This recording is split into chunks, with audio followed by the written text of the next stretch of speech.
Mahigit 3,700 overseas Filipino workers o OFWs at kanilang mga pamilya ang napauwi na sa bansa mula sa iba't ibang bahagi ng Middle East. Ayon yan sa Department of Migrant Workers o DMW. Sa pagdinig sa Kamara, sinabi ni DMW Secretary Hans Leo Kakdak na nasa 3,736 na individual ang na-repatriate hanggang April 16, kabilang ang 2,870 OFWs at 866 dependents. Isinagawa ang repatriation sa pamamagitan ng 7 chartered flights, habang may 8 hanggang 10 flights na naka-schedule sa mga susunod na araw.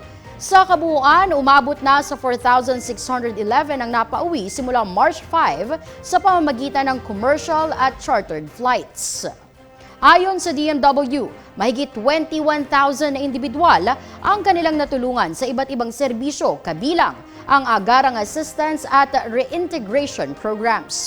Mahigit 3,000 OFWs naman ang nabigyan ng financial aid, lalo na ang mga naapektuhan ang trabaho dahil sa tumitinding tensyon sa rehiyon, partikular dito sa sektor ng hospitality, transport at construction.